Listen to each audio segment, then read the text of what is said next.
Hi, I'm Sam Hawley, coming to you from Gadigal land. This is ABC News Daily.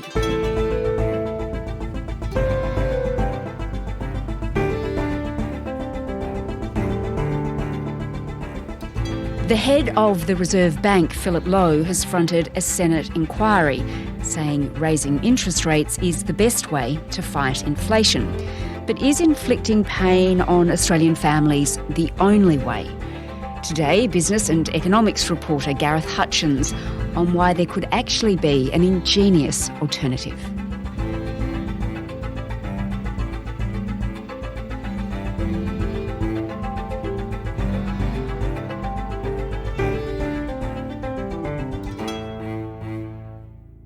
Gareth, last week the Reserve Bank of Australia increased interest rates for a ninth consecutive time. Another rate rise from the Reserve Bank tightens the squeeze. The Reserve Bank is treading a precarious path, trying to tame inflation while avoiding a recession.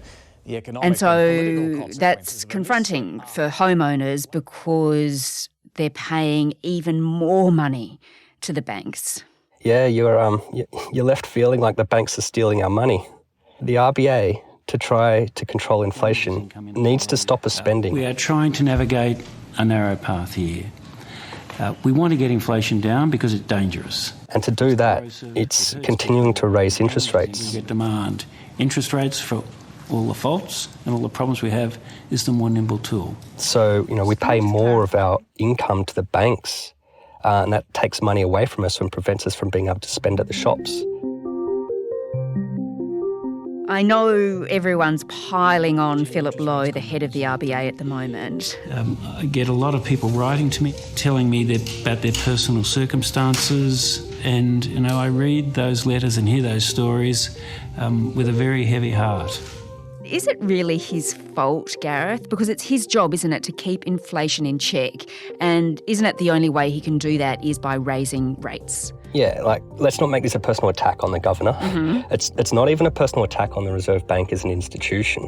What we're criticising here is the larger policy framework, which acts as though fighting inflation is the sole preserve of the RBA and that government should stay on the sidelines. But it hasn't always been this way. In fact, it's only been this way since the 1990s when the Reserve Bank was made independent and it was given the task of targeting inflation. But for a huge part of the 20th century, policymakers really took it for granted that governments did have a big role to play in managing inflation, which things like taxes and levies or tax cuts, even price controls and rent freezes in some circumstances. When you read the debates that economists were having in the 1930s and 40s and 50s, you can really see great minds trying to tackle these issues. We have a terrific task ahead of us. We have a shattered world around us. And then to demobilise and transition to a peacetime economy after the war, all of which were huge problems and had just different ways of dealing with it. I call upon you to march with me towards the beacon lights of national prosperity and honour, which must ever be our guide.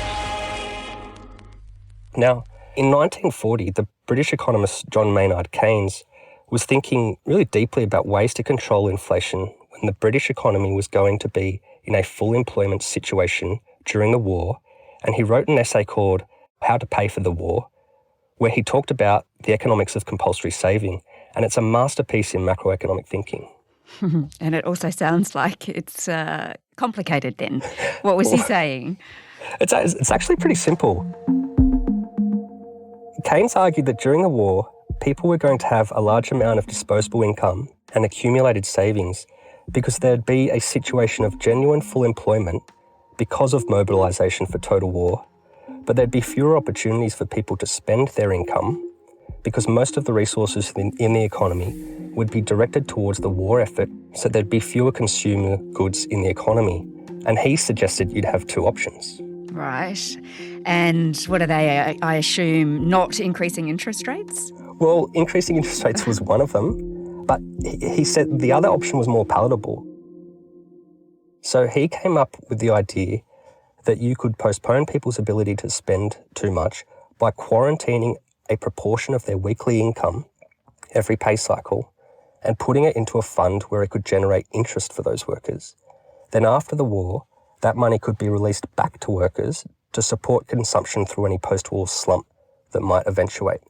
And under his plan, each worker would have a deferred pay card, which would be stamped by their employer, recording how much of their pay was being quarantined each week. So everyone would have a record of how much they were owed when the war was over. It was a brilliant concept. It sounds fascinating. So workers, they'd be receiving less money in their pocket and that would stop the inflationary pressures. When inflation was no longer a problem then, Gareth, after the war, they were just got their money back? Yeah, exactly. I mean, even Friedrich Hayek, an Austrian economist who spent his life trying to rid the world of Keynes's influence, said the idea was ingenious. But hang on, the question I've got is, if everyone gets their savings back at the same time after the war and they all start spending all at once again, like we saw after the COVID lockdowns were lifted, won't that just fuel the inflation once again? Great question. I mean, there are different ways you could design such a scheme. You wouldn't necessarily get access to those savings all at the same time, so they could go into a super fund, for instance. Now, Keynes suggested that people could get their money back in instalments, so you could really manage the economic effects of those regular flow of small savings hitting the economy. But, there'd be a million different ways you could design such a scheme. It sounds, as you say, ingenious. So is it something that we could actually do today instead of Australians giving more of their hard-earned money to the banks because of rate rises? Could we do this? Could we park our money somewhere else just for a little while? For sure. Like, why shouldn't households get to keep the money they've worked hard for and have access to it later once the inflationary wave has passed? Again, it could go into their super accounts where it would generate returns for those households and build their future wealth. And it would also mean the savings effort would include all households rather than just those households with mortgages. So you'd have much more control of excess consumption through all sections of the economy. But what about low-income households? Because they might not have enough in their pay packets anyway to give up some of that. That doesn't seem fair.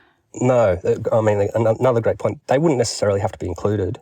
It would be completely unjust, I think, to ask households that are already struggling to survive, to pay for their meals and bills, to put more money away each week. Like, how can they if they don't have the money to begin with? So the scheme should focus on households that have disposable income and savings, and you design it in such a way that everyone saves according to their ability to save. Okay, so let's talk about whether or not this is realistic, because this is an idea that was born a long time ago. Has anyone been talking about a concept like this more recently? Yeah, Nicholas Gruen, he's the brother of David Gruen, who is the head of the Australian Bureau of Statistics. He wrote a paper in 1999 that talked about the ways you could use people's compulsory super contributions to manage inflation by lifting the compulsory contribution rate up and down depending on the state of the economy.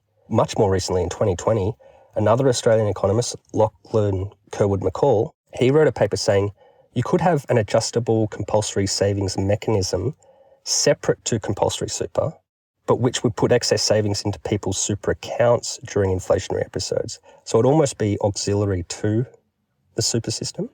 Sounds pretty good. So under the Keynes model, you'd be saving, but you'd still, Gareth, be feeling an immediate pinch, wouldn't you? Things would still be hard or harder day to day to make ends meet.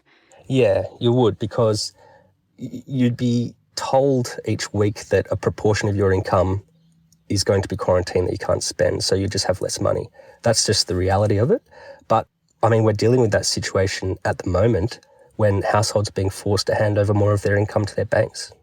Do you think, Gareth, this idea could work today to bring inflation down? Yeah, what I'm getting at is if this type of scheme was already in place before this inflationary episode hit us, maybe we wouldn't be in this situation.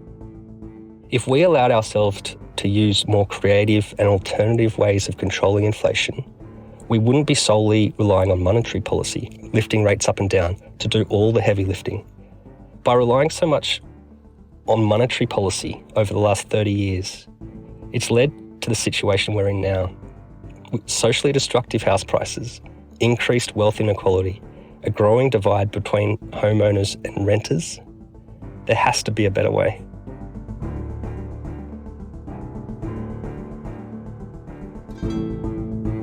Gareth Hutchens is a business and economics reporter based in Canberra. Phillip Lowe also told the inquiry he doesn't think interest rates have peaked yet, but he's unsure how much further they will need to rise. This episode was produced by Flint Duxfield, Sydney Peed and Sam Dunn, who also did the mix.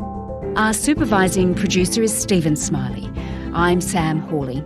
To get in touch with the team, please email us on abcnewsdaily@abc.net.au. Thanks for listening.